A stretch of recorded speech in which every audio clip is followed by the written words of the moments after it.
volatility in the international energy market with the direct precautions on the African economy, particularly for the country dependent on the energy import. In this context, Africa's role is primarily to provide the technical support to the African member states by delivering reliable analysis, harmonized data, and decision-making tools that can shape the policies. This webinar is part of that mission. It is aimed to provide a platform for exchange with our industry partner to better understand the ongoing development, assess their impact on the continent's energy markets, and support member states in developing appropriate response. Specifically, this webinar aimed to achieve the following. First, analyze the effect of the conflict on oil and gas markets and energy price in Africa. Second, assess the economic consequence of the energy price fluctuations for African countries, whether energy importers or producer.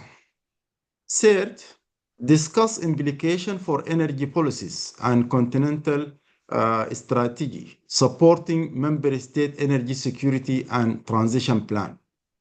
Fourth, promote the exchange of the expertise and good practice among the African and international institutions. Fifth, identify actionable recommendations to enhance energy resilience and market stability across Africa.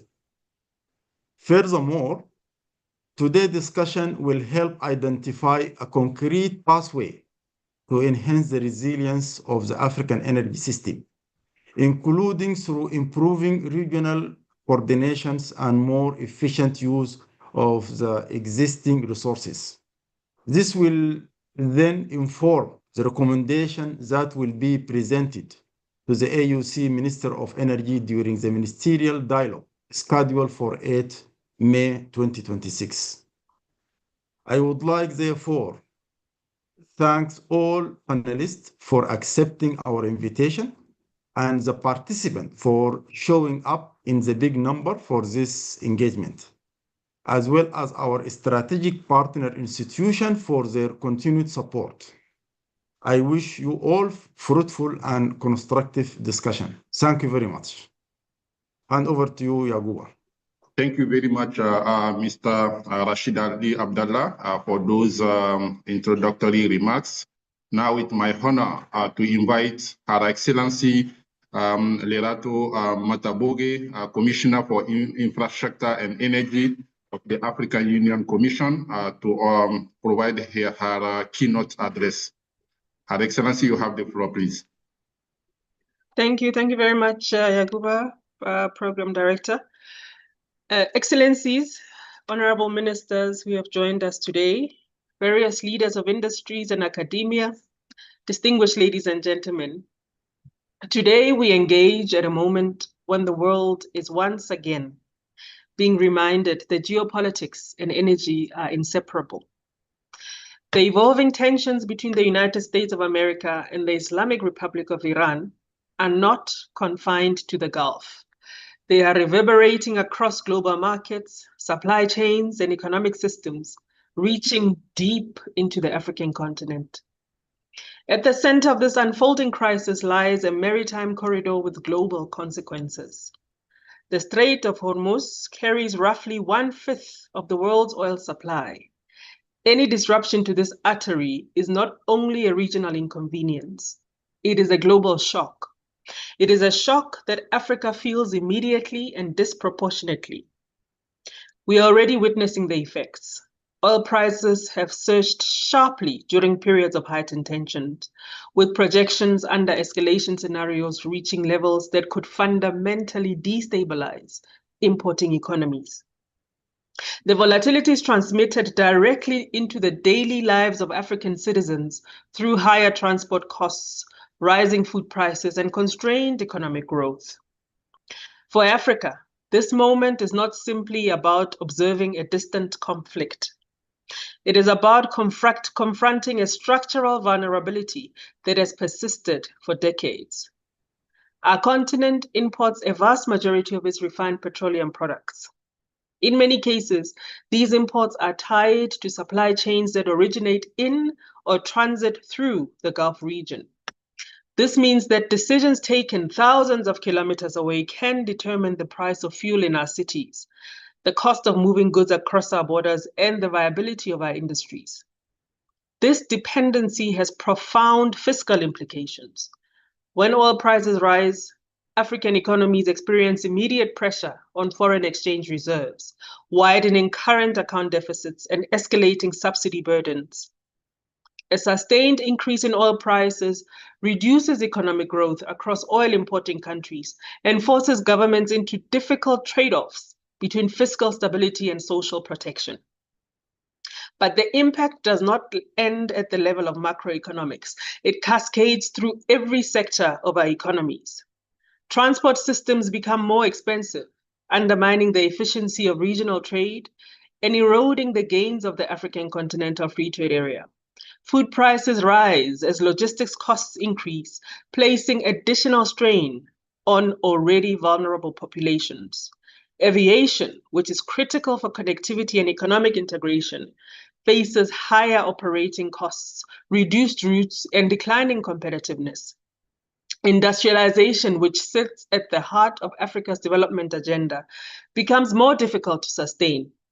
Energy costs represent a significant portion of production expenses for manufacturers across the African continent.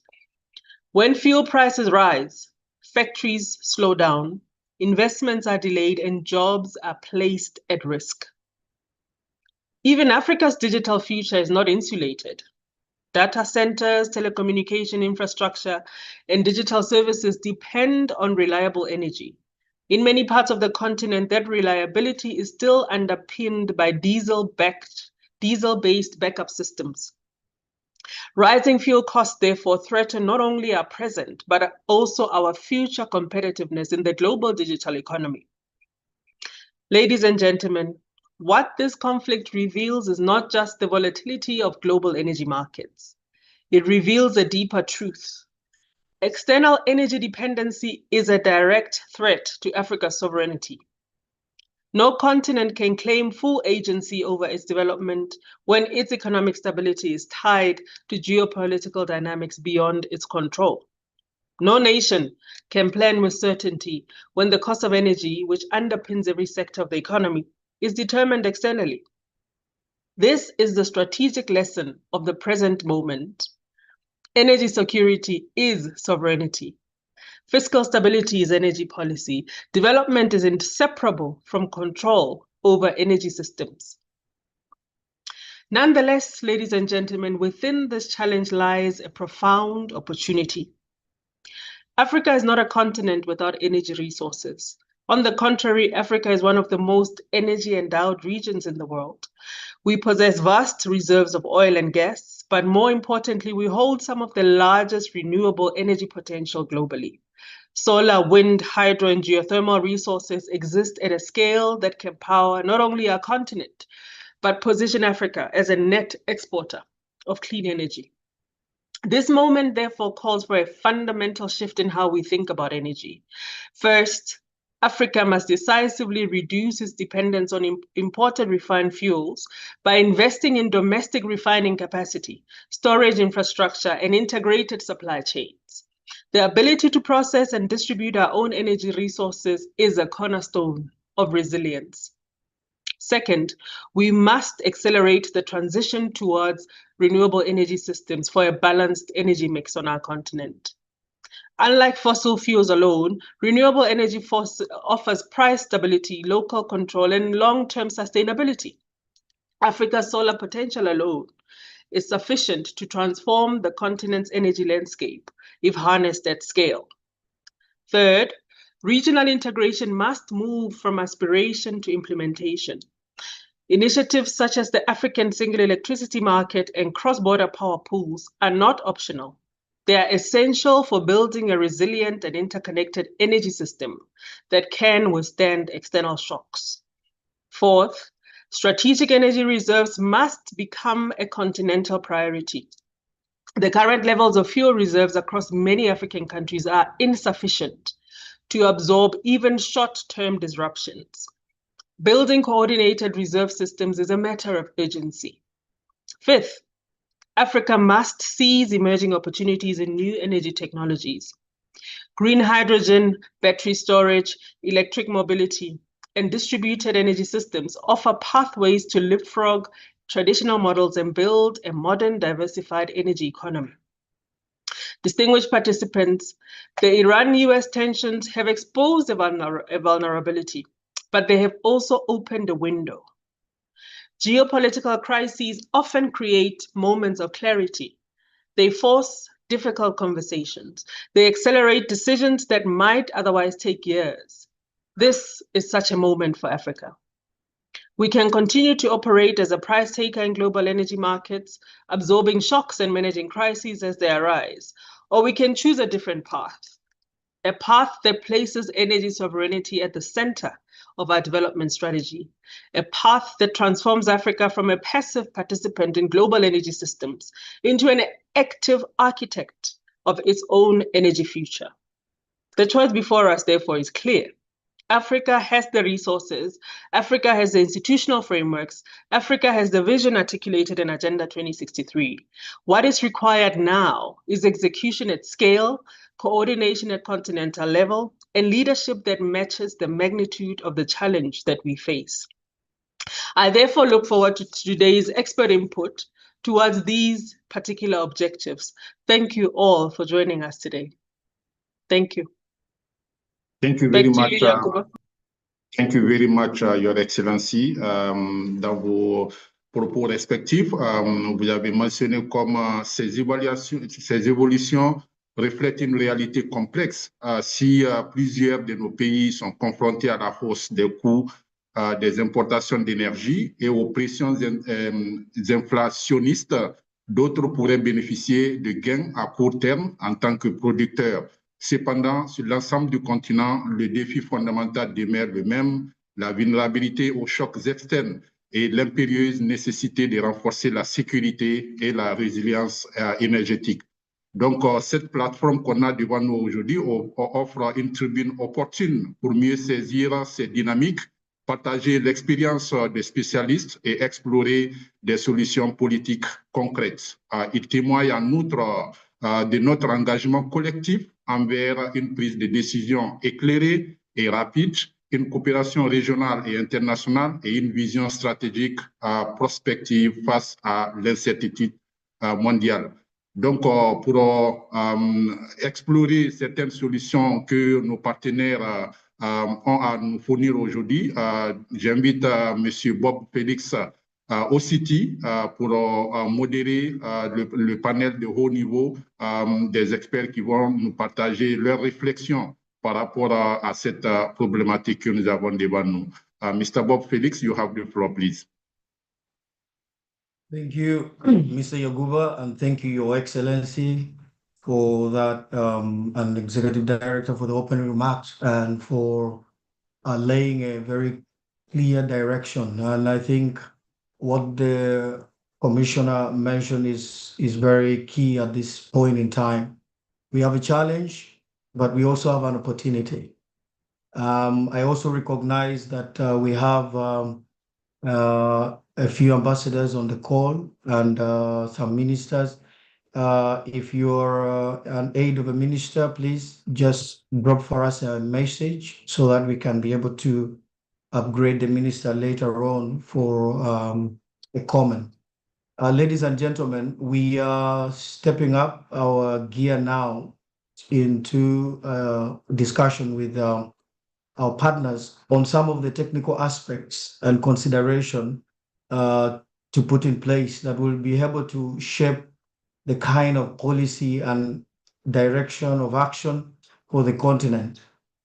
I would like to also remind us that we have simultaneous interpretation that is going to be going on as we proceed with the discussions. So if you look down, please, if we are switching from French to English, you can choose the channel accordingly. We also have a Q&A platform. So please, as we continue with the discussions and the presentations are going on, if you have any question or comment, please just put it on the Q&A platform. We will be able to respond to them, and the presenters will be able to respond to them during the Q&A session. Now, the session we are going for is very key because we have divided them in a way that will give us a more informed outlook into the challenge and the impact that we are having from the conflict that we are seeing currently in the Middle East. We will have a presentation on the analysis of the oil and gas fluctuation and some of the consequences that we might see and implication for the African energy importing economies. From the International Energy Agency, we will look at the impact on production and energy security, particularly for African oil-producing countries, because we know a number of countries on the continent as well produce oil and gas. And of course, we'll look at the global natural gas market, and what prospects there as well for the African continent. Before we look at the refining capacity, how the conflict affects that, how can we ensure we have security of supply now and perhaps in future as well. All this is geared towards informing a direction that will involve the dialogue between the ministers of Africa on the 8th of May, which will inform the overall position of the continent on how we shall be able to respond to similar shocks in future. So without wasting so much time, I would like to invite our first panelist to make a presentation.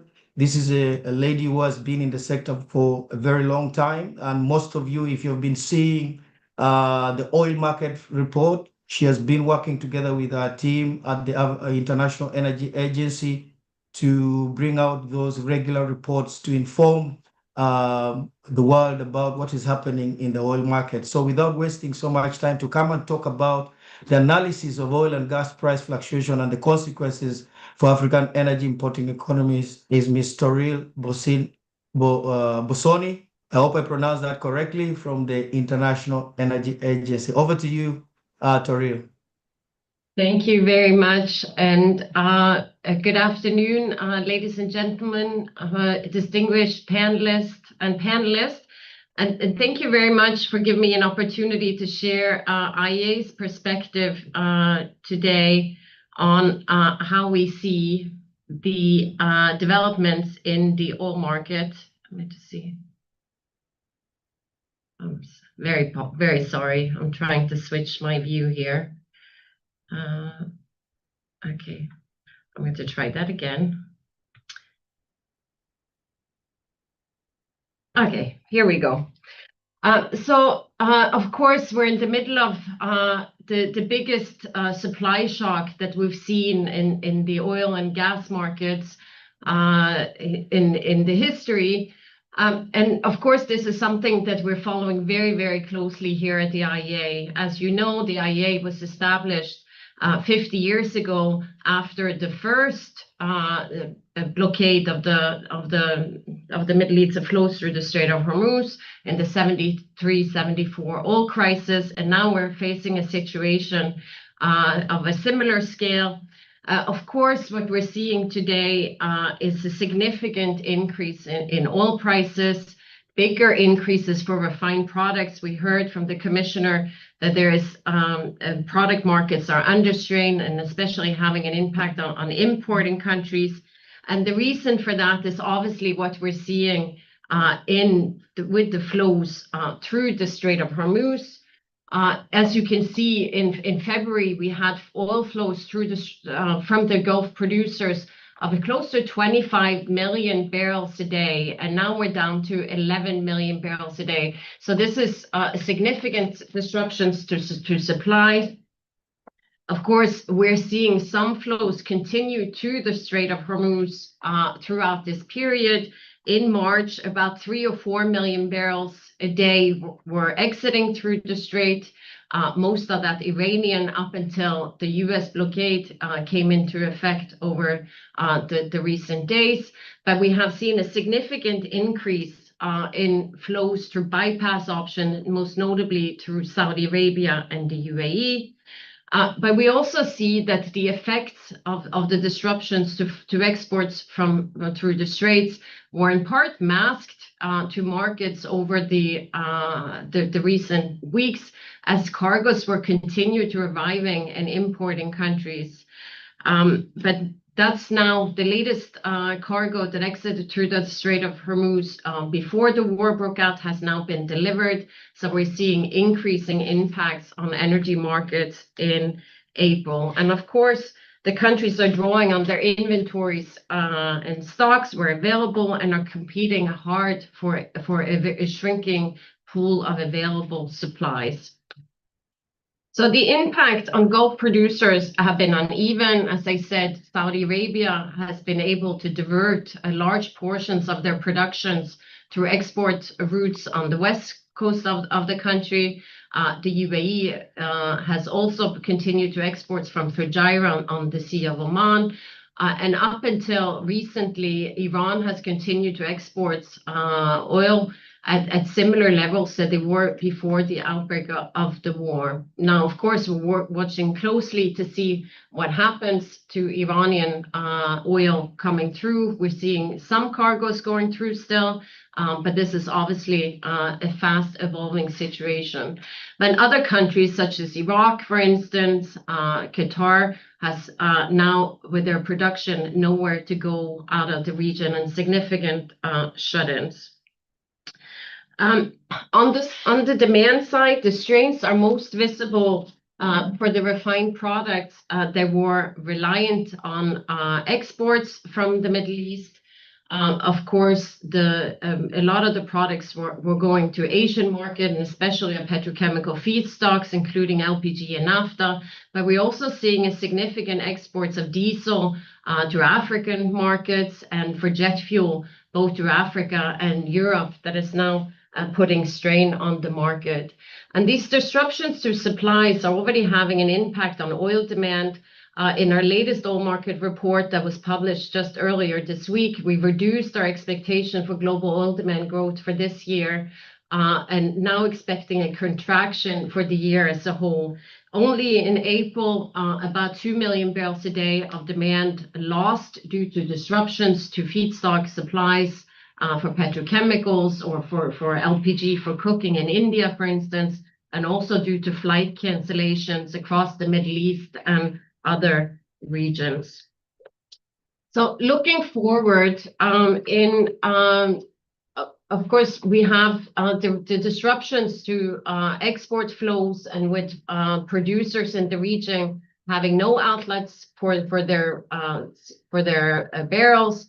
They have cut back production, and now in April, we're seeing about 13 million barrels a day of production already shut in.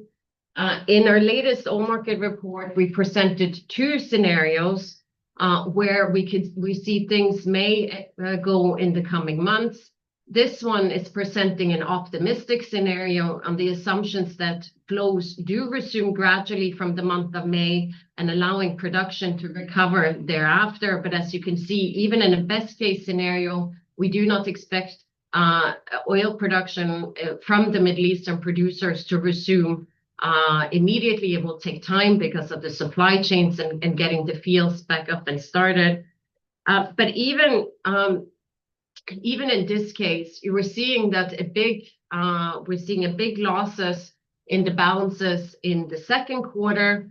And we're seeing in the second quarter, we're having significant supply shortfalls and stock draws. These are being met by industry stocks, but also emergency stocks that are being released as part of the coordinated IEA collective action. As you may recall, on the 11th of March, the IEA member countries announced that they will release 400 million barrels of oil from emergency stocks to help ease the strains on consumers and the global economy. But so as you can see in the best case here, if we have a resumption of flows and production starting from May, the oil market balances do flip back into a surplus in the second half of the year and allowing some oil inventories to recover. But we also presented a more pessimistic scenario that is in line with the IMF severe scenario that they published earlier this week. And here we can see if disruptions are prolonged, in this case through August and September of this year, we're seeing a shortfall in global markets extend throughout the year. So very high prices and lower GDP will bring demand down compared to our pre-war assessments. Here we're expecting a 5 million barrel a day global reduction for the year, but even that is leaving untenable, unsustainable stock draws in the market, suggesting that we need to have further demand reduction beyond what is implied by the prices and the GDP that is modeled in IMF's severe scenario. And this obviously should be taken in coordinated measures across countries to mitigate the worst of impacts on consumers. But of course, this is something that we're looking at on a rolling basis. So, of course, the situation is fast evolving, and we at the IEA continue to monitor very closely development both in the region, in the Middle East, and the impact on the global oil markets and economy. And we're happy to provide updates as the situation evolves. So thank you very much, and happy to take questions at the later stage. Thank you very much to the ever excellent Aurel for that very wonderful presentation. That we really appreciate the work that IEA is doing in trying to bring for us all these, evidence-based statistics and trends within the market. And I think you pointed out some very key points there. I think two things were very significant for me. The fact that you say, even in the best case scenario, supply is never going to be quick, and we will have to try and put in more measures to cut demand if this conflict doesn't come down as soon as possible. Even in the best case scenario that this conflict is resolved within maybe April, May, we will still have to contend with the challenges in the second half before we can pick up. So I think that's something that we have to look out for, even as a continent, and I really appreciate you for pointing that out. As we move to the next discussant, we will listen from the African Petroleum Producers Organization. And they've been doing a lot of work through the member states in ensuring that they can monitor and see what opportunities and how to prepare the producers on the continent is concerned. And to discuss this with us this afternoon is the Acting Director for Research Division at the African Petroleum Producers Organization. He's going to speak to us on the impact of this conflict on production and energy security for African oil producing countries. Mr. Shananti Sagui-Tiati, you're most welcome to make your presentation.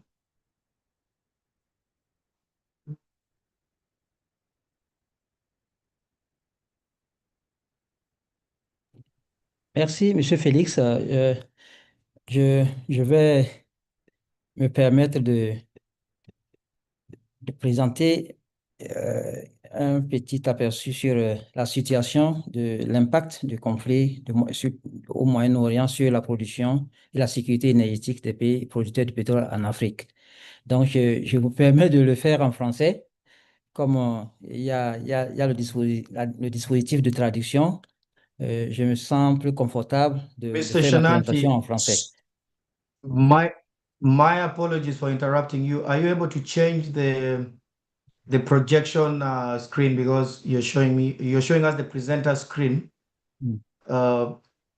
Just, are you able to change? I think that's what. Okay. Yeah, let's try that. Better. Awesome. Go ahead. Okay. Thank you. Merci beaucoup, Félix.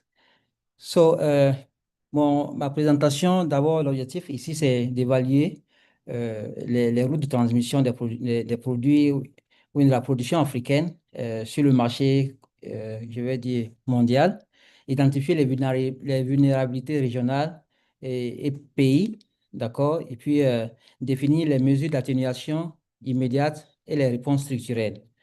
Euh, Vous savez, d'abord, d'entrée, je vais parler d'abord de l'APO. Comme vous le savez, c'est une organisation intergouvernementale africaine qui a pour mission de promouvoir la collaboration et la coopération entre ces pays membres. Mais nous n'avons pas vocation à réguler le marché, mais ce qui fait que ma présentation ne va pas trop s'attarder sur les chiffres, mais plutôt sur ce que nous voyons, c'est l'impact du point de vue politique, du point de vue macro, du point de vue social, avant de donner des mesures d'atténuation. OK. Comme vous le savez, le contexte du marché, vous voyez, avec ce conflit au Moyen-Orient, euh, il fait augmenter la volatilité du Brent et puis et les produits. Donc, les exportateurs ont, les exportateurs, eux, pour eux, c'est un bénéfice. Vous voyez, la majorité des pays africains, ils produisent et 75% de leur production est mise sur le marché international. Et vous voyez, du brut, et puis 45% du gaz aussi est exporté. Donc, vous voyez, les exportateurs, pour eux, c'est ils gagnent vraiment en termes de revenus, mais il faut aussi voir la contre-vérité sur les factures des carburants, des importations. Vous voyez, en majorité, l'Afrique, nous importons 70% des produits pétroliers, ce qui fait que, donc, il y a le conflit a des avantages et des inconvénients. Et en termes d'inconvénients, on va peut-être dire que c'est plus criard du point de vue, parce que les produits finis donnent c'est de la valeur ajoutée. Ils sont plus chers que d'exploiter le brut, vous voyez. Donc, nous avons aussi les frais et l'assurance maritime qui sont aussi élevés par rapport à ceux qui prennent surtout la route je vais dire, de la mer Rouge. Vous voyez, ça concerne sûrement les pays du nord et de l'est. Vous voyez, et nous avons aussi des routes, comme vous le savez, il y a des routes et sur l'Atlantique, la Méditerranée. Et donc, c'est vrai, ces routes-là ne sont pas affectées, mais du point de vue, puisque le conflit englobe tout le marché mondial, donc le prix du Brent, d'une manière ou d'une autre, même si vous ne prenez pas par la route qui est plus comme le détroit de Dortmund, mais nous avons cet impact-là sur ce que nous exportons à partir des autres routes que je viens de citer ici. Donc, ici, vous voyez sur mon écran ce que j'ai mis, les importations aussi des produits. Et puisque nous dépendons trop fortement, 70% de nos produits sont importés, vous voyez, pour l'Afrique. C'est très criard. Donc, c'est ça qu'il faut mentionner ici. Donc, comme vous le voyez, ici, c'est l'OPEP qui est régulateur, je vais dire. Donc, la politique de l'OPEP a ses avantages et ses inconvénients. Donc, vous voyez, les ajustements potentiels des quotas et des orientations ajoutent l'incertitude pour nos pays. Vous voyez, l'incertitude de nos pays est accrue parce que les pays africains qui sont membres de l'OPEP, ils sont en train de naviguer entre exigences en conformité et en termes de revenus. Vous voyez. Donc, c'est pas, ça ne règle pas le problème. Donc, en termes d'impact, vous voyez, pour les raffineurs africains, donc, ils ont des marges positives. Et vous allez constater que les raffineurs qui ont accès au brut, hein, parce que c'est difficile en Afrique, comme j'ai dit, on exporte pratiquement tout ce que nous produisons. Les raffineurs africains qui ont du brut, ils ont des marges positives, vous voyez, mais il y a quand même les pays qui sont sans capacité de raffinage, ils souffrent, hein. Ils sont confrontés à un défi aigu, surtout du diesel et du jet fuel. Dans la présentation de AIF, nous avons constaté que l'approvisionnement en Afrique du jet est un challenge, c'est compliqué. Vous voyez, c'est un challenge. Donc, vous voyez, et le prix, normalement, le prix à la pompe aujourd'hui dans nos pays, dans nos différents pays, et s'en va grandissant. Le prix à la pompe s'en va grandissant. Donc, concernant le gaz naturel aussi, et le GNL, parce que il est envoyé par GNL ou bien par et par pipeline. Donc, les références des prix indiens et européens sont élevées, quoi qu'on dise, et le risque d'expédition du gène augmente aussi. Vous voyez, donc c'est ça. Surtout l'Afrique du Nord et de l'Ouest peuvent bénéficier du prix, mais ils vont faire face à des frictions liées au transport et à l'assurance. Pour ce qui est d'impact macro et social, donc ouais, comme j'ai dit, les importateurs et les inflations des carburants arriérés de subventions risquent de tensions sociales. Et ça, là, ça ne va pas manquer. C'est seulement les exportateurs qui ont l'espace budgétaire, OK, qui ont l'espace budgétaire qui va s'améliorer, mais les risques de volatilité. Ah oui, attends, j'ai vu. Attendez. Donc, merci. En termes de principe exposition pays régional, donc vous voyez, donc, je suis en train de donner région par région ici. Il y a l'Afrique du Nord, l'Afrique de l'Est, l'Afrique ouest et du centre et l'Afrique du Sud. Donc, toutes ces régions n'ont pas les mêmes, n'ont pas les mêmes impacts du conflit. Selon qu'on soit en Afrique du Nord, surtout le nord-est, l'Égypte, tout ça, le canal de Suez, et aussi a un coût, a reçu un coût sur les exportations, donc, et puis les opérations de raffinerie et d'importation de produits sont des plus sensibles à ce niveau-là. Donc, pour l'Afrique de l'Ouest et du Centre, les exportations du brut donnent du bénéfice, puisqu'on va passer par l'Atlantique, la Méditerranée si possible, et les marchés dépendent aussi des importations qui restent vulnérables au prix du diesel et du jet. Comprenez? En termes d'action prioritaire, donc, en termes d'action prioritaire, et à court terme, hein, on peut déjà parler de la sécurisation de l'approvisionnement à terme. D'accord, avec option diversifier des ressources d'approvisionnement Atlantique, Inde et Europe. Donc, l'Afrique peut toujours diversifier ses sources d'approvisionnement et, pour faire face à ce défi-là. Donc, on peut aussi accroître les capacités de stockage. Donc, vous voyez, et en Afrique, nous avons ce souci-là et on a toujours tendance à ne pas avoir des stocks de sécurité et tout ça. Mais il faut déjà commencer par penser à accroître les capacités de stockage, mettre en place des accords régionaux de partage des stocks et optimiser le transport maritime. Vous voyez, donc il faut un co-chargement. Il faut d'abord se mettre ensemble pour avoir des co-chargements, des affrètements et à temps. Vous voyez. Et donc, il faut aussi couvrir le risque de prix. Je viens. OK. Couvrir le risque de prix, cibler plus précisément les subventions également.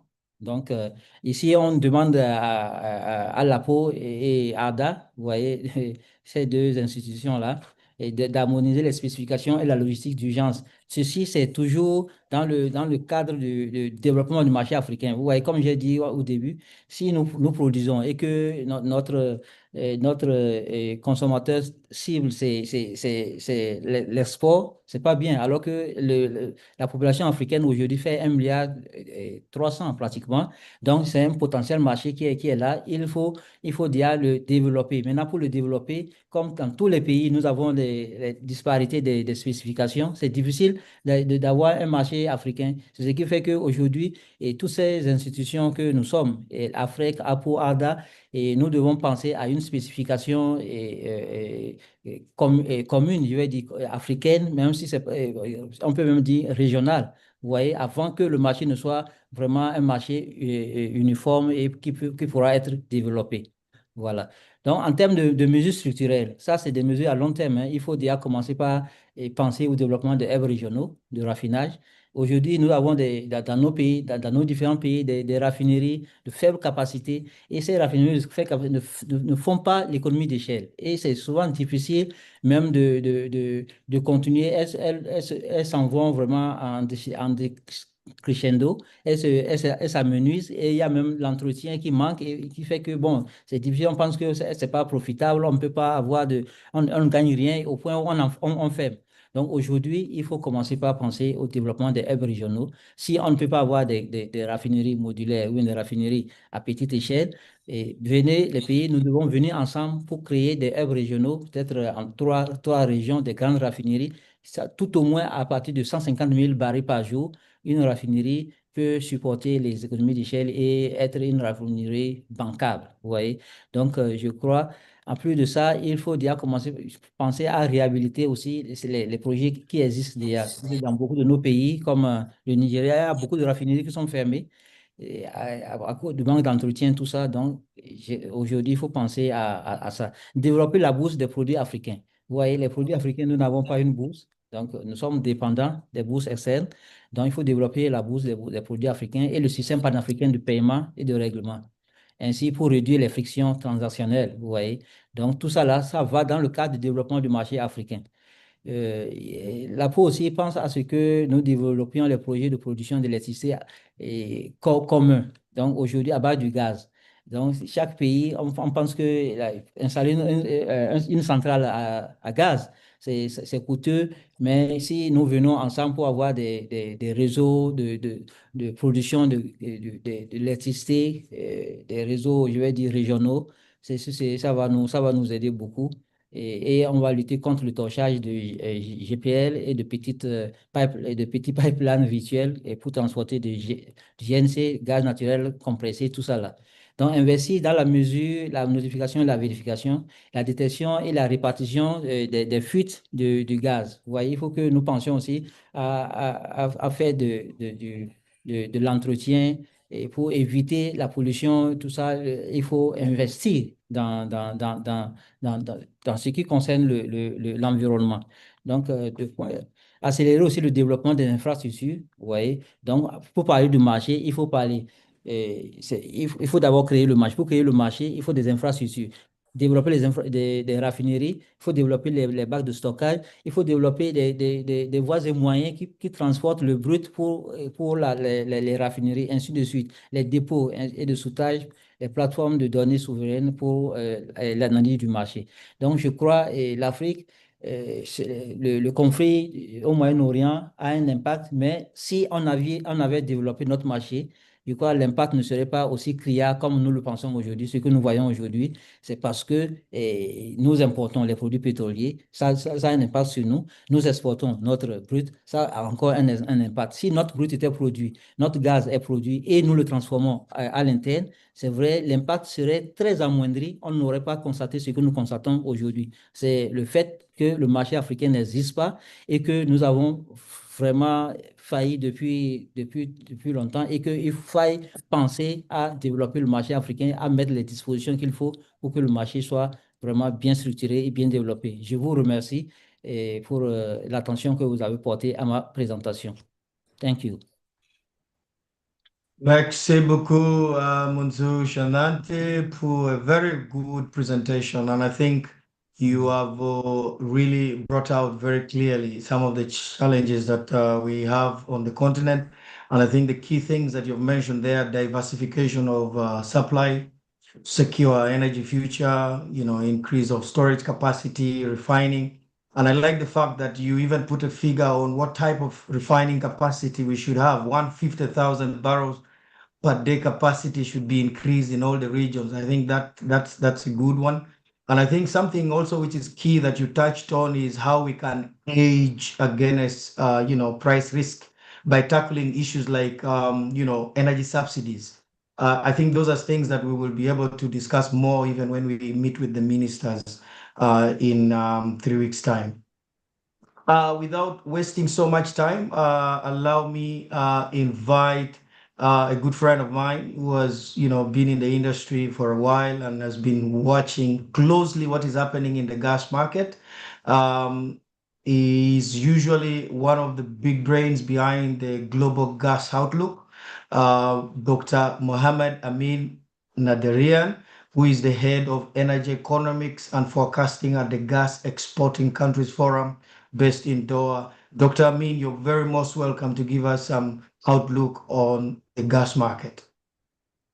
Thank you so much, Felix, and thank you for your introduction. GCF is highly appreciated to have this opportunity to contribute to this valuable platform discussing about such a hot topic.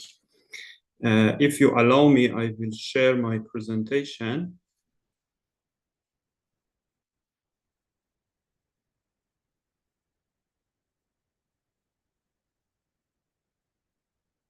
Can you see my presentation? Yes, very loud and Thank you. Good afternoon, Excellencies, distinguished participants, and fellow colleagues. It is really a great pleasure for us to join you today in this webinar.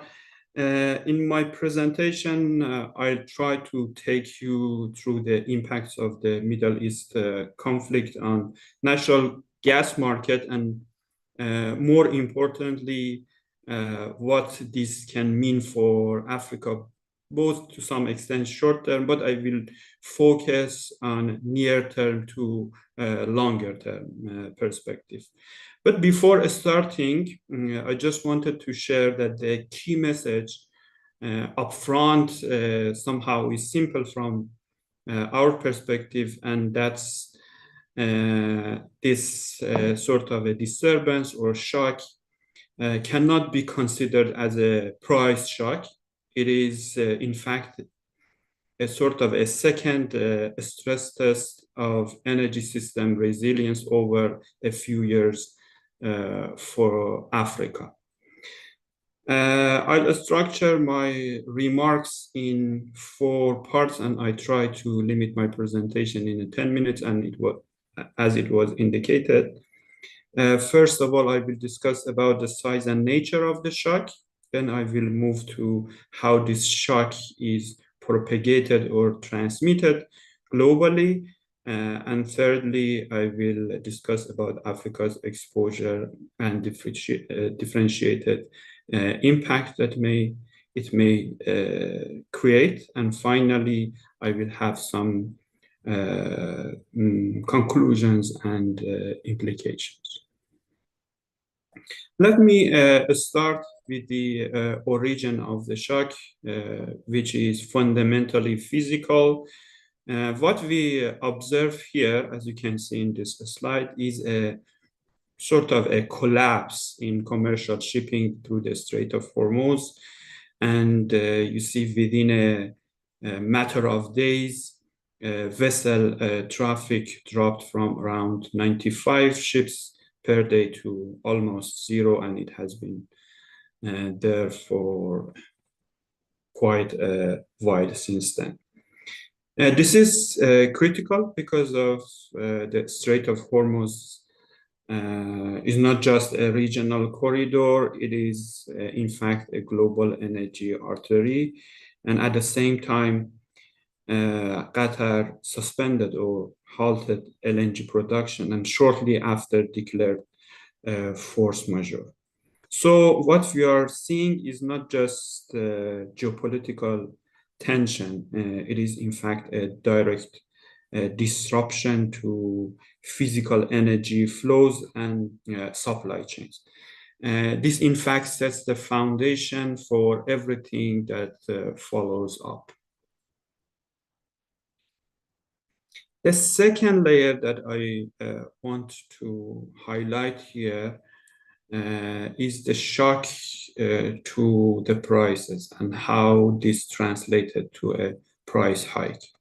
Before the conflict, as you can see in this chart, gas markets were relatively stable with prices in a range of $10 to $13 per MMBTU. Then we see 2 clear spikes here.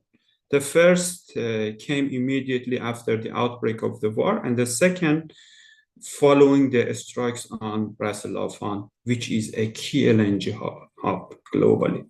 Prices reached around $20 in Europe, measured by TTF, and up to $25 in Asia, measured by Argus Northeast benchmark.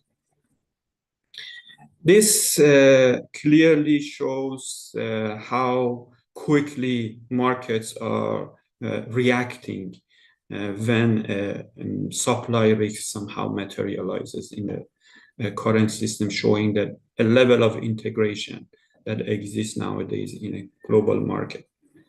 Then with the ceasefire signals over the past week, I can say, then the prices again started to ease. And the key point here from us is that the markets are reacting not only to the physical disruption, but also we should be mindful of the expectation and the sentiments and the perceived risk that these development may create.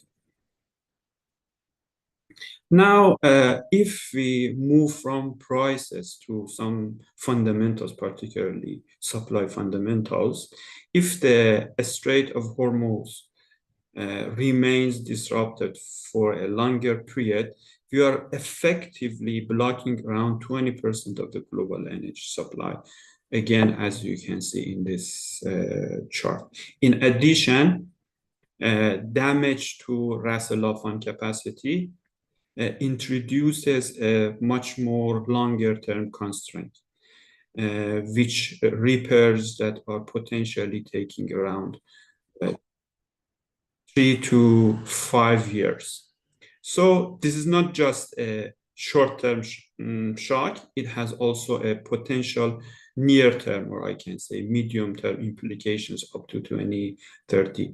Importantly, some assessment shows that this reverses the previous market narrative, which was a sort of oversupply, particularly in 2026, and continued up until at least end of the current decade. Before this conflict, as I'm sure our analysts are aware of it, we were expecting to have this sort of oversupply and continued easing prices in the market.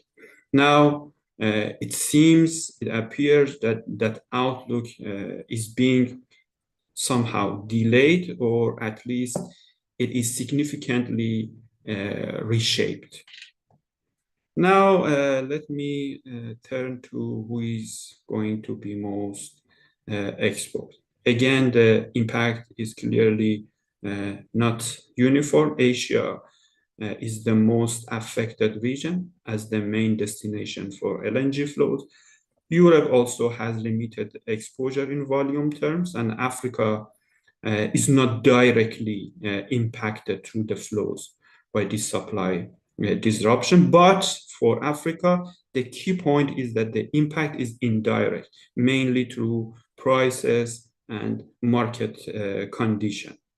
Another important dimension is also the structure of contracts that particularly Qatar has. Around 87% of the LNG is delivered under the best contracts as compared with the FOB. This also reduces the level of flexibility and makes the system more rigid in terms of responding to such a disruption or a shock. So the market is not now only tight, it is also less flexible. Now, focusing specifically on Africa, the first key point is that Africa's exposure is asymmetric. For importing countries that are facing higher LNG prices, tighter availability, and increasing pressure on affordability and energy security is the key. But on the other side, for exporting countries, they somehow benefit from higher prices and stronger demand, particularly in the current condition that the market is tight. But at the same time, they also face a greater volatility and also pressure to deliver projects on a near-term horizon. So the same shock creates opposite effects across the continent. But looking ahead, I mean, if we look on a longer period, for instance, up to mid-century, Africa's LNG exports are expected to grow significantly, reaching around 120 million tons, which is around 3 times today's level. At the same time, intra-African LNG trade is also expanding, and it also points to a more integrated regional gas market that enhances the level of resilience and at the same time energy security of the region. This is also a structural transformation. Now let me conclude with 3 key messages. First, this is the second major stress test of Africa's energy system in just a few years. Once again, it highlights the continent's exposure to external shocks.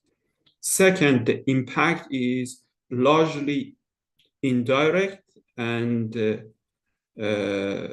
most probably, according to our analysis on different scenarios, it may be cyclical rather than structural.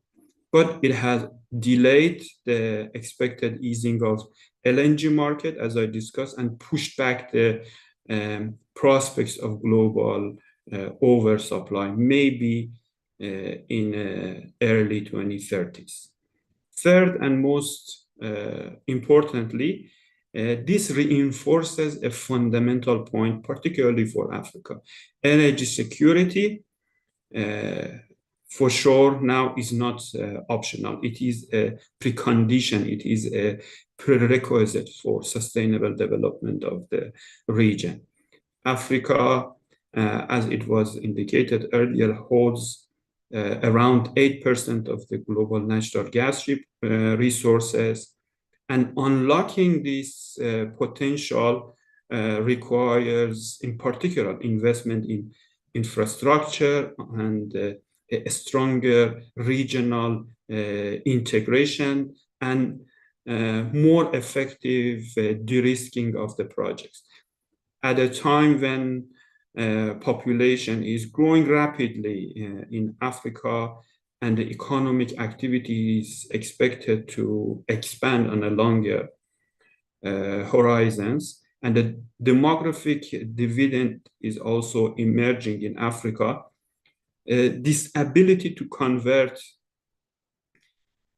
these resources into growth, into industrialization, and even more importantly, poverty reduction, particularly energy poverty reduction, is also depends critically on having access to a reliable and affordable energy system. And the last point for me is that Africa's challenge now is not only to manage shocks, but also to build a resilient energy system that turns its vast natural gas resources into long-term sustainable development for Africa.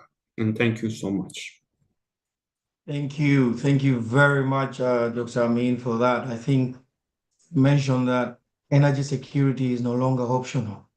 It's a necessity. And I think there is no better time than this to actually appreciate that. You mentioned the fact that 20% of LNG supply was cut off by this.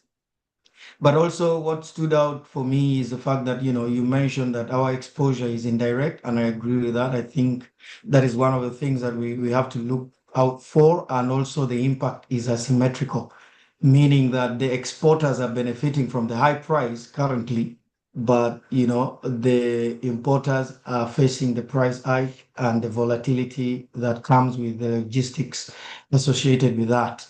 And of course, you emphasize the fact that we'll need to invest more in order to promote intra-Africa trading to replace the demand that will be able to come across. I think that comes out very clearly, and really appreciate you for that. As we head towards the last presentation, I'd like to remind us to put in our questions on the Q&A. I already see one or two. I think that we'll be able to respond to that. I think IEA can start looking at that. And I think APO as well. I also recognize the presence of the Honorable Minister from Comoros, Honorable Abubakar Said Anli, who will give you a 2 minutes opportunity to make a comment at the end of the next presentation. And also, anybody else who has a comment, please feel free, drop it on the Q&A page, and then we'll be able to respond. Before we can open the floor, allow us welcome our final discussant for this afternoon. A gentleman who is not new in the industry. He has been with the IOCs for many years, and he is working very closely with the African Refiners and Distributors Association to try and promote domestic expansion of markets for our refining products, and also to how best the continent can actually develop security of supply around refining and increasing capacity. So, ladies and gentlemen, without wasting so much time, allow me welcome Mr. Anis Abunaga, who is the Special Envoy of the Executive Secretary for North and East Africa at the African Refiners and Distributors Association. You're most welcome. Thank you so much, dear. Assalamu alaikum. Peace be upon you. Good morning, bonjour à tous, wherever you are. Let me first, I would like to commend the African Energy Commission team for the topic, the choice of the topic. It is highly timely and very relevant given the current geopolitical environment and the direct implication we are seeing across our beloved continent. Let me also acknowledge Her Excellency, the Commissioner, and my distinguished fellow panelists. I believe the colleagues on the call have already covered global oil markets, disruption scenarios, and gas dimensions as well. So I'll try to be very quick. And from Ard's perspective or side, I will briefly bring the downstream perspective around 3 points. The first one will be the immediate impact of the current geopolitical development on African supply chain. And second, the Africa refining position relative to the demand, and which countries, African countries, were most affected. And finally, a few reflection on what Africa may need to do moving forward to reinforce the security of supply and the downstream resilience. If I may ask if we can go to the next slide, please. Yes, one of the very first observation from the recent shock is that Africa didn't absorb it uniformly.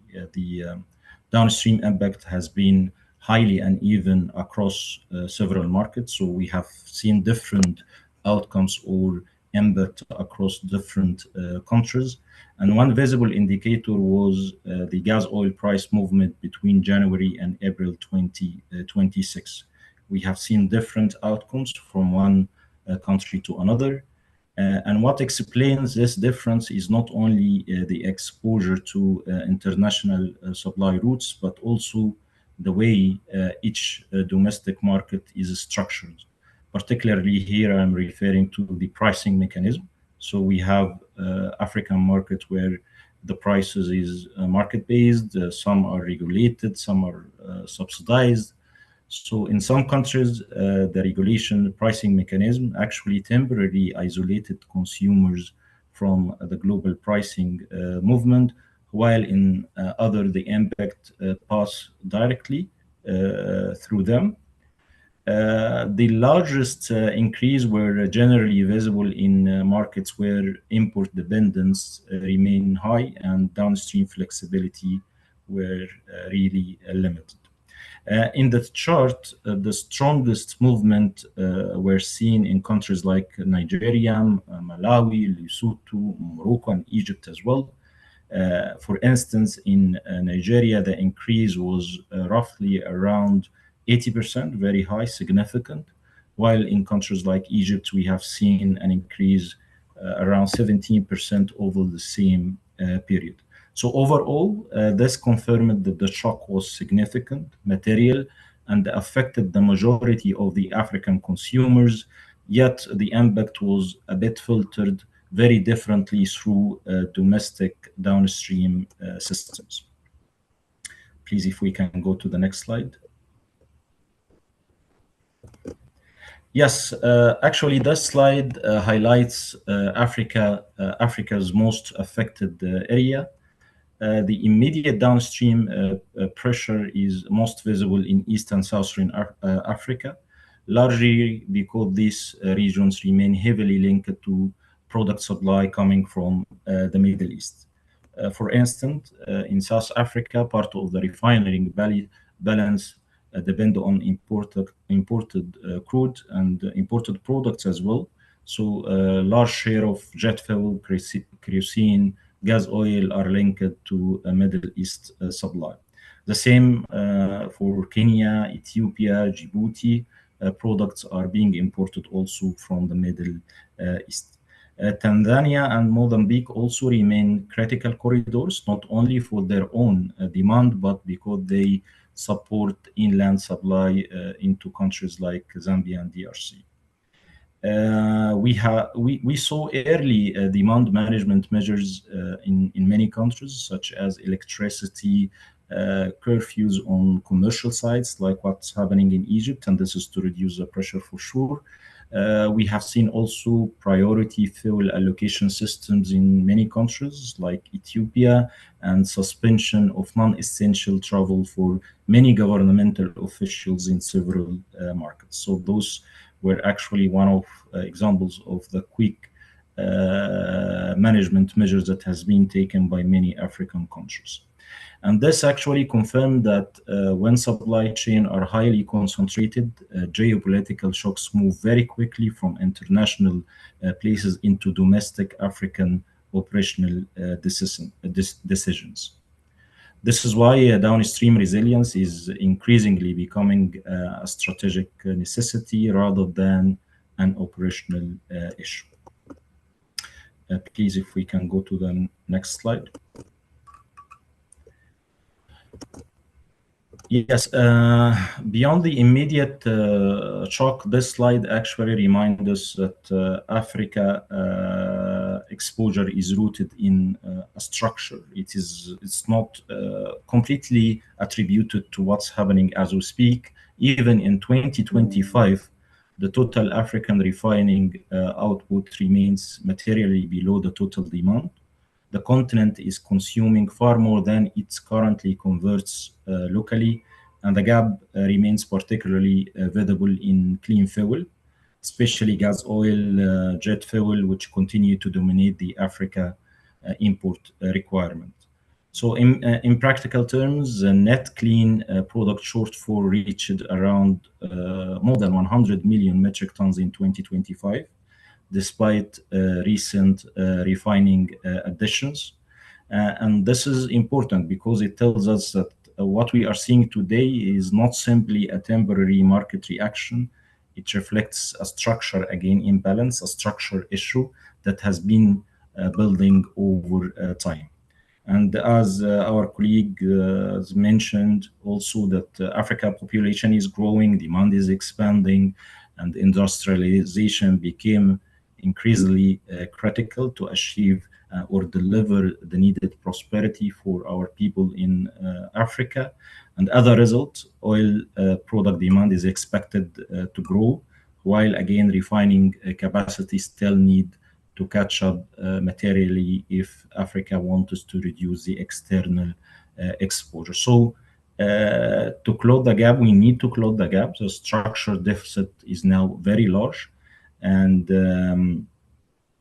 the downstream investment became a very strategic necessity, not simply a commercial option. Please, if we can go to the next slide.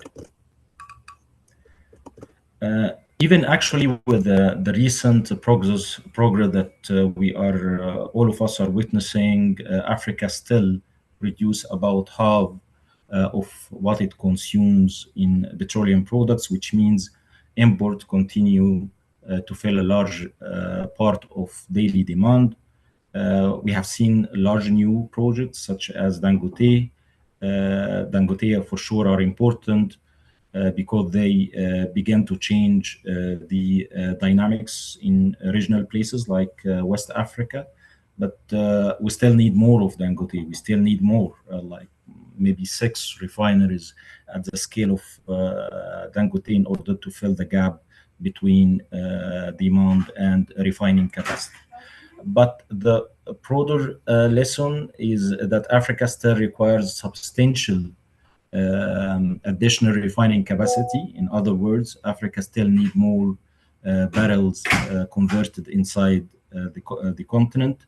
I think the opportunity is now very visible, measurable, and urgent. And this is maybe the good side of what's happening around. If we can go to the next slide, please.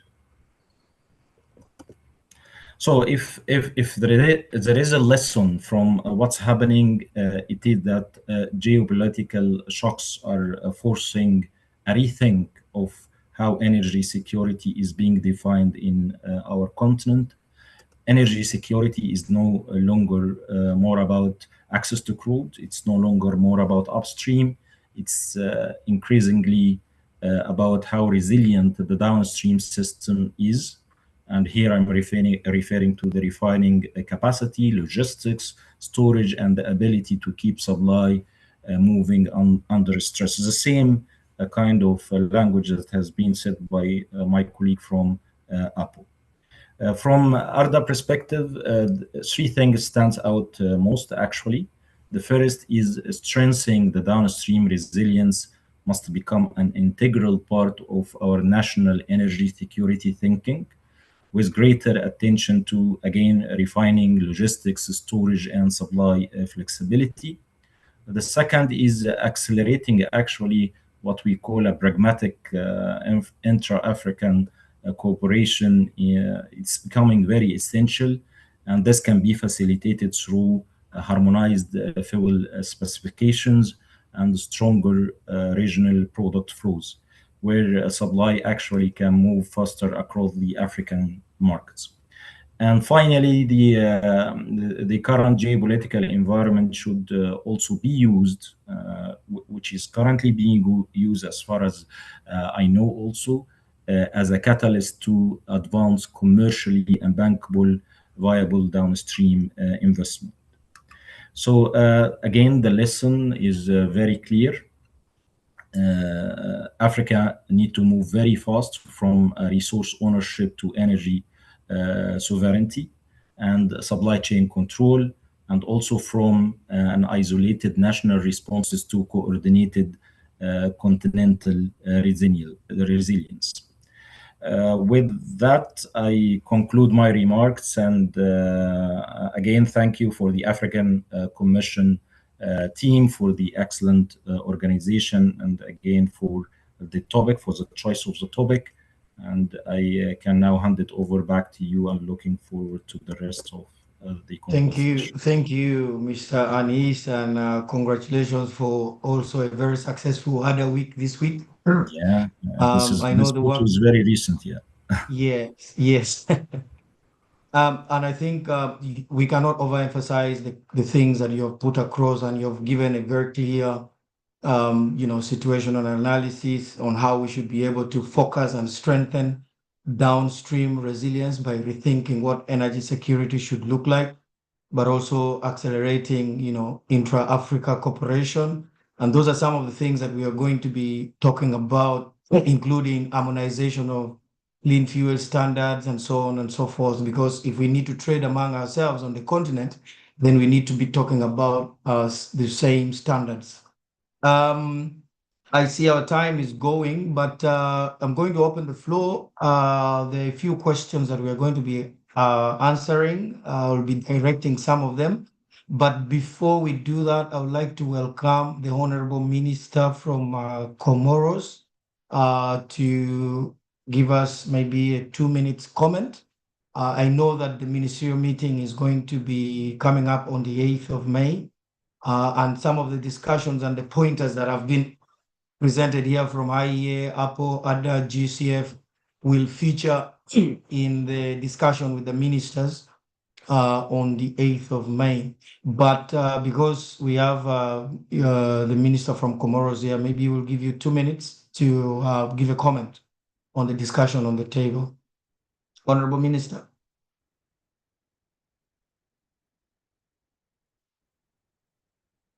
Honorable Abubakar Said.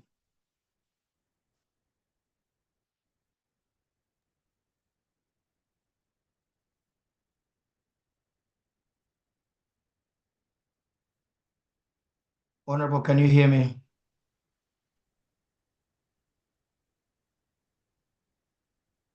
Bonjour. Yes, please, go ahead. Bonjour. Vous nous entendez là? Oui, bonjour, Excellence, nous vous entendons. Ok, merci, madame. Merci, c'est un plaisir, hein, c'est un plaisir de participer à ces échanges. Nous avons suivi avec beaucoup d'attention, bien sûr, les différentes présentations et nous avons appris beaucoup de choses. Mais comme vous le connaissez, hein, face à cette crise des Moyen-Orient, nous, les Comores, nous sommes des petits États insulaires fragiles. Donc, nous sommes en première ligne des impacts économiques, même si nous sommes à des milliers de kilomètres de conflits. Donc, je pense que nous sommes les petits États insulaires fragiles, sont les premiers à sentir directement les chocs de ce conflit. Mais nous avons quelques pistes que nous souhaitons proposer à cette Assemblée. D'abord, nous pensons que premièrement, il faut qu'on arrive à sécuriser en tant que pays État insulaire fragile l'approvisionnement énergétique et réduire la dépendance au pétrole. Je pense que ça, c'est un élément très, très important. Et c'est là l'urgence numéro un pour nous, les petits États insulaires. C'est, comme vous le savez, nous importons 100% de nos pétroles raffinés et le transport consomme 70% de carburant. Donc, nous devons constituer, bien sûr, des stocks de stratégie de carburant à plus de 90 jours, surtout pour éviter justement ces problèmes de rupture. Et puis, le deuxième élément, j'ai vu, ça a été flashé quelque part ici, c'est négocier les achats groupés. Nous sommes des petits États insulaires, nous sommes dans la même. Vous me suivez? Oui, Oui, oui, Donc, oui. nous pensons que Oui. le deuxième élément, après l'augmentation, constituer les stocks de stock, les stocks de stratégiques de carburant. Le deuxième élément, c'est de penser à faire des stockages groupés. Comment nous pouvons nous réunir en tant que, par exemple, petits États insulaires, comment faire les achats groupés pour que ça puisse nous revenir un peu moins cher. Le deuxième point que nous pensons, c'est parce que cette montée, ces impacts, ça va aussi affecter les ménages vulnérables par l'inflation. Donc maintenant, comment nous pouvons justement contribuer et accompagner les ménages qui seront impactés par les impacts négatifs de cette guerre au Moyen-Orient. Et puis enfin, c'est comment renforcer la résilience alimentaire, maritime et alimentaire. Comme nous sommes des petits États insulaires, vous savez que nous dépendons fortement de la navigation maritime. Et quand la navigation maritime est touchée, bien sûr, l'alimentation aussi est touchée. Donc, moi, je pense que rapidement, hein, ce sont les trois points que, en tout cas, nous, en tant que petits, parce que là, je ne parle pas en tant que Comore seulement, je parle bien sûr en tant que Comore, mais en tant qu'État insulaire fragile. Un, c'est comment constituer des stocks stratégiques au niveau de nos États insulaires. Deux, comment négocier des achats groupés entre petits États insulaires. Trois, comment protéger les ménages vulnérables qui seront bien sûr impactés par cette guerre, surtout les ménages très pauvres. Et puis, bien sûr, quatre, comment renforcer la résilience maritime et alimentaire au niveau des différents États. Voilà, en quelques points, les éléments que j'ai voulu soumettre par rapport aux discussions que j'ai suivies depuis le matin. Voilà, merci beaucoup, mesdames et messieurs. Merci beaucoup, Excellence, for those very wonderful comments that you have made. Three things stood out. You say supporting household, especially for the highland people, strengthening resilience, which is very key, and stocking for, especially for regional security.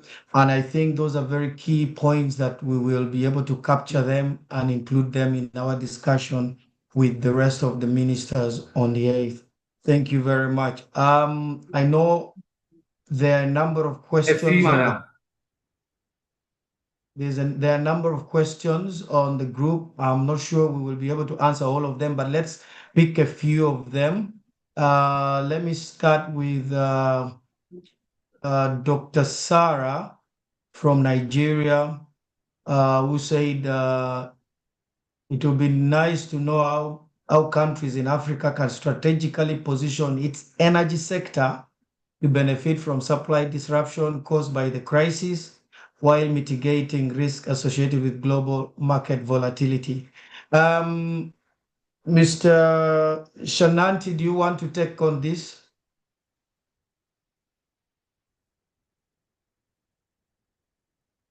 How can countries strategically position its energy sector to benefit from supply disruption? You're muted. OK. Thank you. Merci beaucoup. Cette question est une question d'ordre, je vais dire, si on doit l'aborder, il faut d'abord voir du point de vue politique, du point de vue synergie africaine, intégration africaine.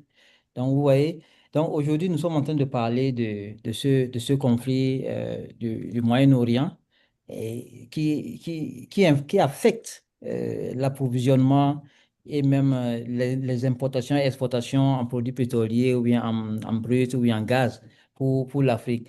Normalement, ça ne devait pas être un grand souci pour nous. Comme moi, je l'ai indiqué dans ma présentation, ça ne devait pas être un grand souci pour nous.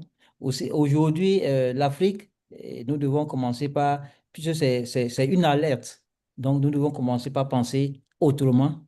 Et puisque l'Afrique, en tant que continent, avec une population de 1 milliard et quelques, 1 milliard 300, je vais dire, aujourd'hui, c'est un grand marché par rapport à notre production même africaine. D'accord? Maintenant, ce grand marché, il est où? Il n'est pas là. Il n'est pas là. Le marché n'est pas là. Pourquoi? Quand je dis il n'est pas là, c'est parce qu'il n'est pas structuré au point où nous sommes obligés d'importer tout ce dont on a besoin pour notre besoin énergétique en Afrique. Vous voyez? Au même moment, l'électrification.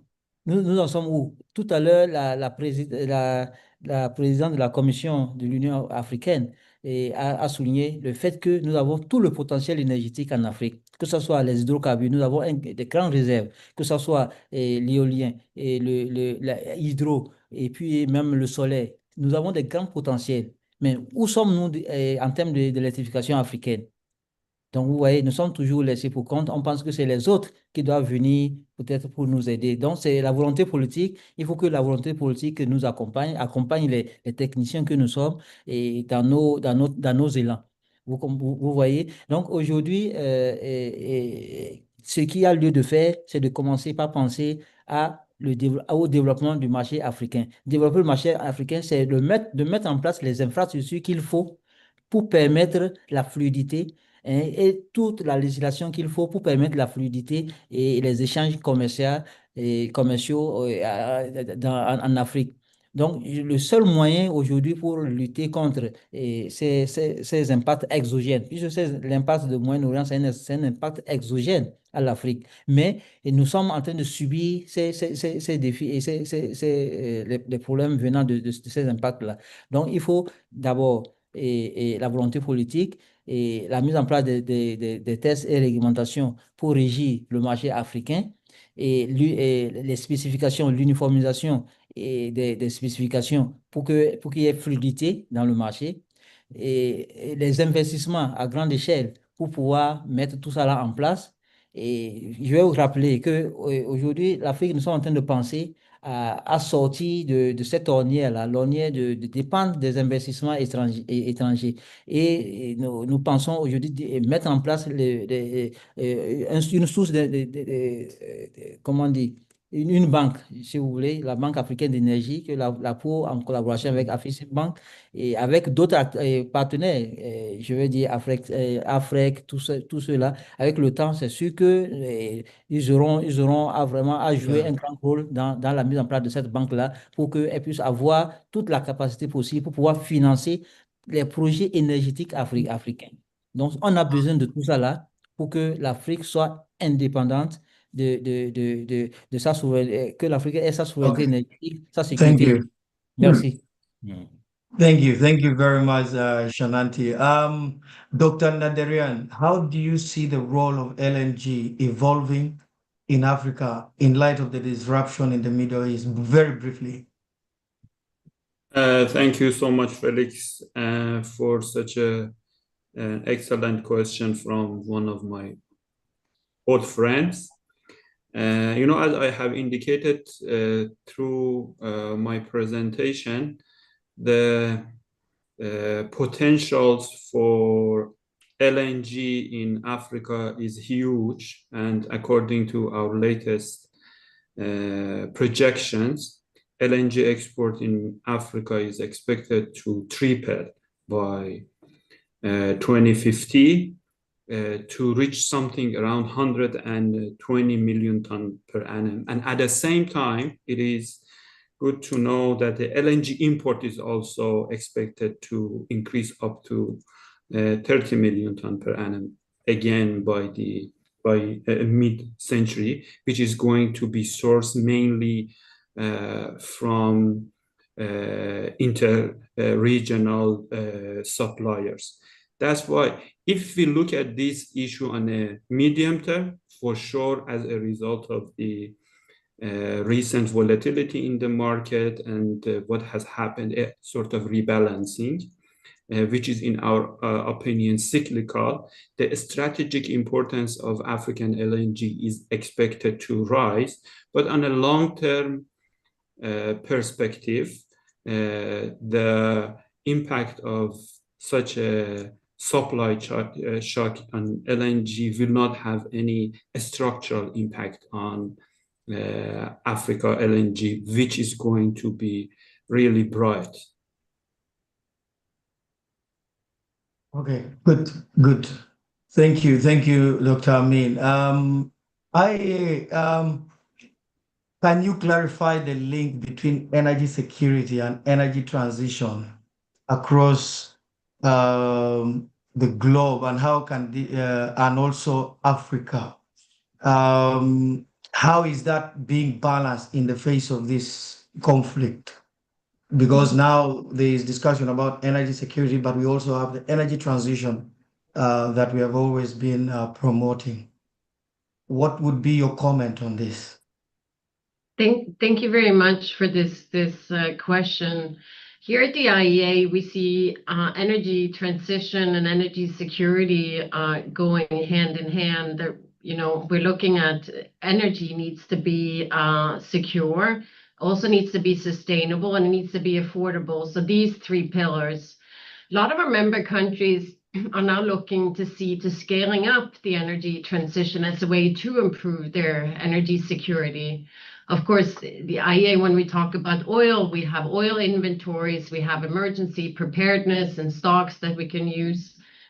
Less so in gas market, but now we're seeing that countries are saying, well, the energy that we don't use, that we don't import, reducing reliance on imported energy and mitigating risk to disruptions is also an opportunity to scale up production at home, be it of renewables. Every country is different. Every country has special and particular circumstances.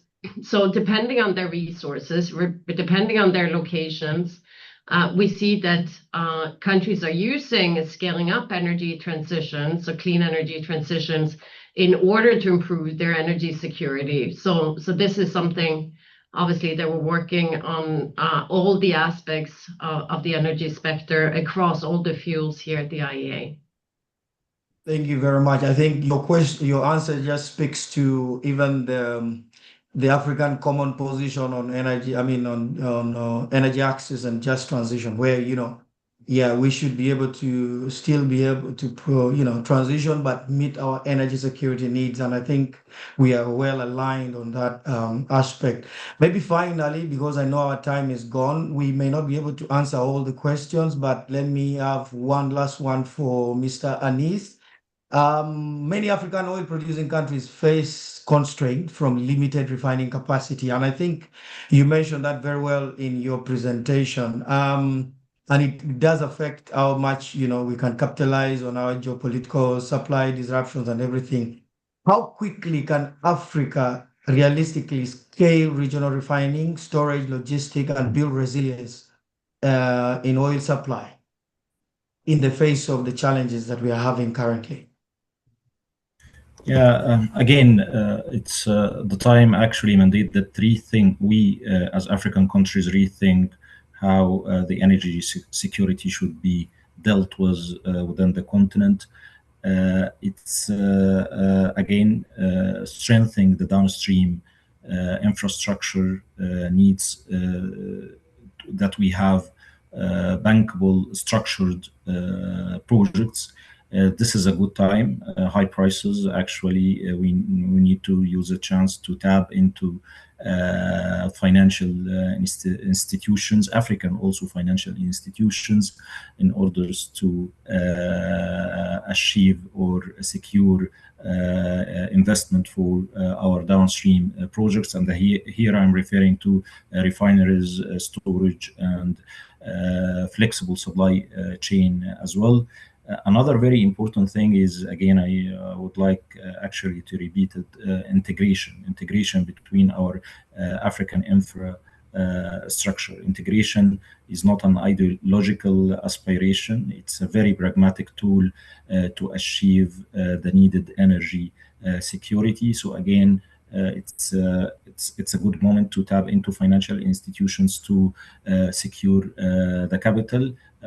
We need to repeat and stress more into the importance of integration between African countries. I think looking to the positive side of what's happening may bring up good things to the continent and the downstream sector in Africa. Thank you. Thank you very much, Mr. Anis. Bubaka, Amado, and Moise Nyembo, I see your hands. Let me ask our technician to upgrade you. You can ask your question very quickly if we have opportunity. Mr. Usnia, I see you're asking, is there an official channel created for countries to access supply for oil and products from exporting countries? If not, what is the plan? The plan is exactly what we are going to be discussing with the ministers on the 8th, but you will get a glimpse shortly from the executive director, who is going to give you our strategic recommendations that are going to constitute part of the discussion with the ministers. Dr. Obina from Nigeria, I see your comment and we appreciate. Can I have Baka very quickly? You have only 30 seconds. You can unmute Bubaka.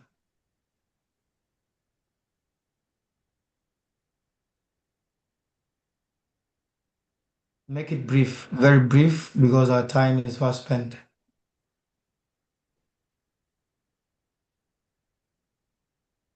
Yeah, proceed.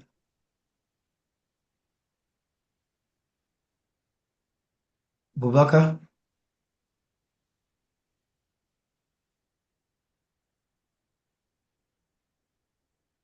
Bubaka, we can't hear you.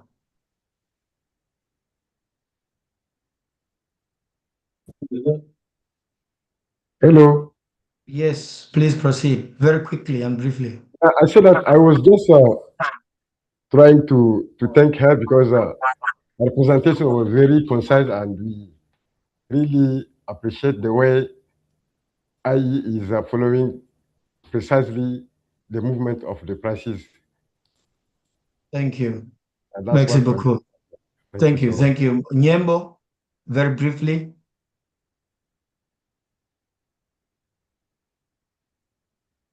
Nyembo, very briefly, so that we can close. Mosi Nyembo.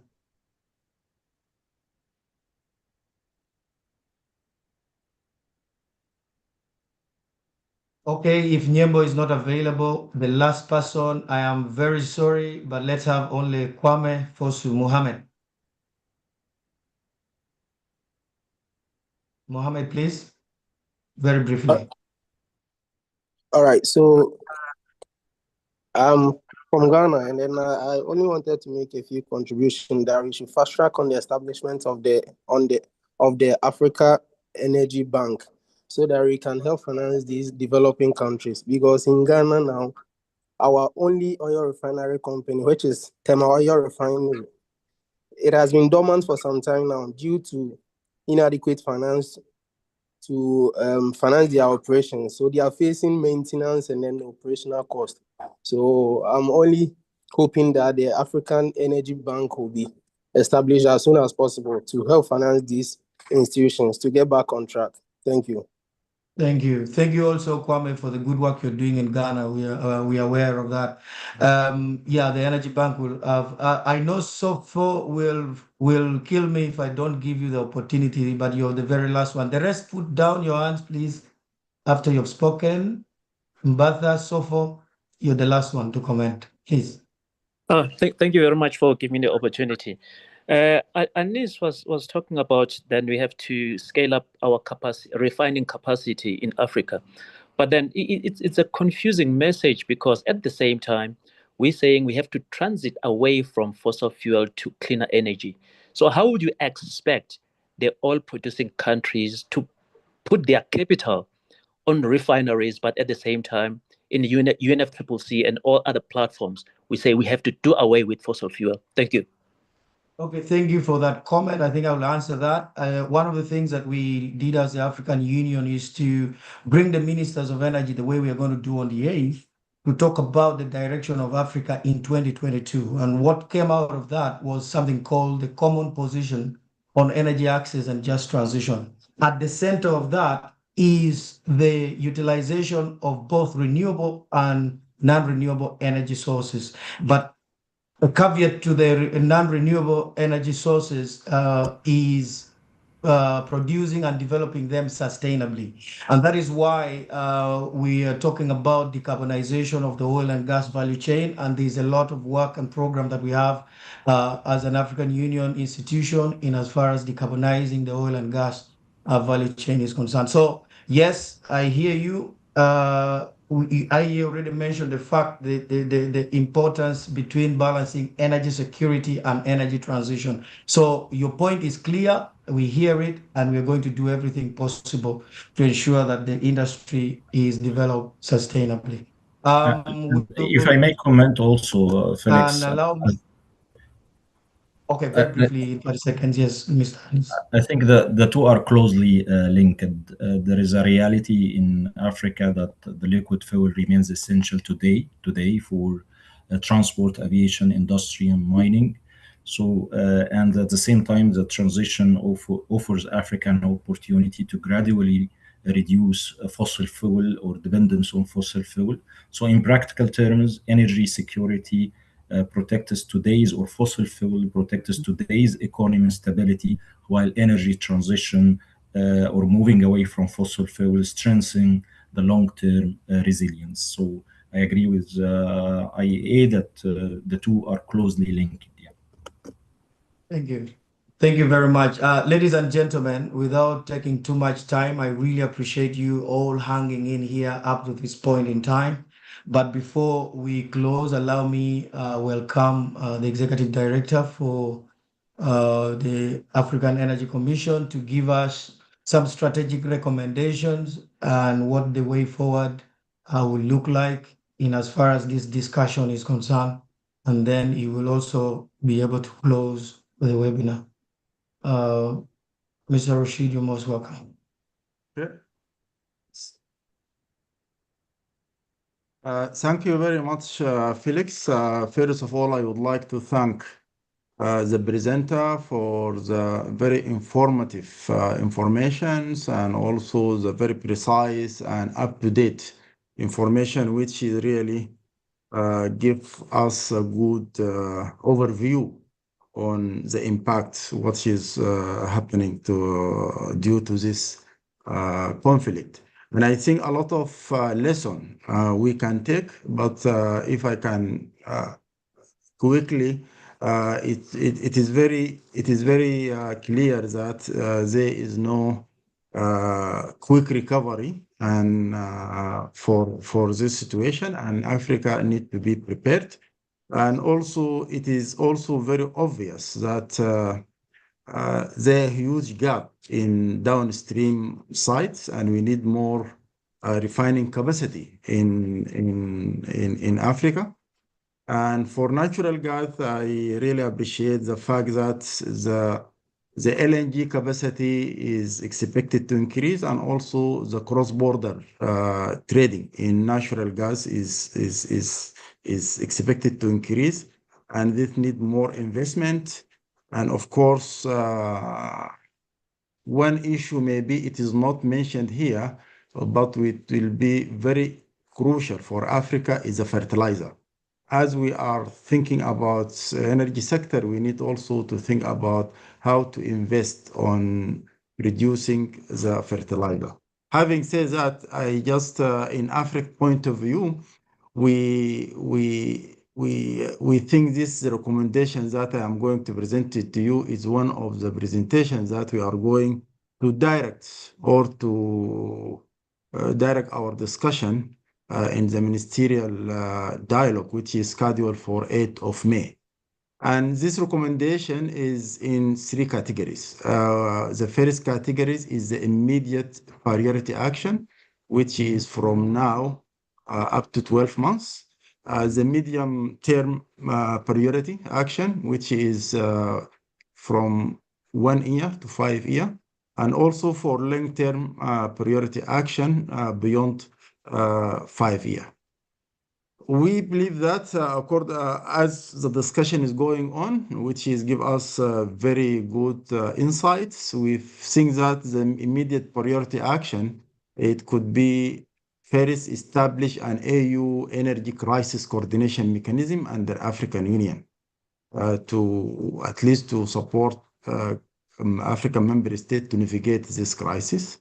And the other one is to activate inter-Africa fuel supply corridor with the priority access for landlocked country. Third, facilitate temporary fuel sharing arrangement among member states. Harmonize emergency procedure for cross-border fuel movements, and deploy emergency support for utility exposed to the fuel price shock.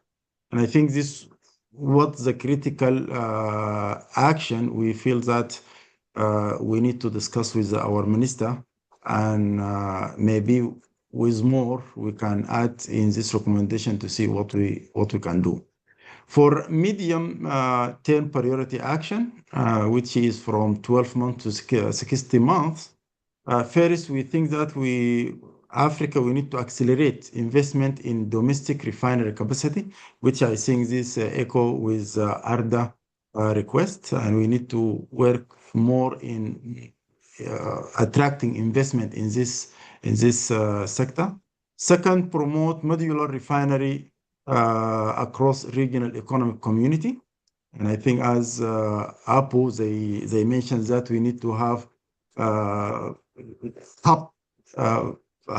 regional hub to serve African member states. I think this echoes with what he mentioned. Organization SFTA protocol for energy trading and transit. Fourth, develop a continental fuel reserve system with the country quota to hedge against supply risk. And I think this a very important one. Scale up regional gas infrastructure, having pipeline so that we can facilitate the trading among our African member states, and also LNG terminals. Also, we think that scaling up renewable energy and electrified transport system. I think this echo is our commissioner and also other speaker. It's also strengthening the regional grid infrastructure and interconnectors under AFSAM. Maybe you're aware that African Union is champion the AFSAM, African Single Electricity Markets, and this need to invest in power generation as well as interconnecting between African member states.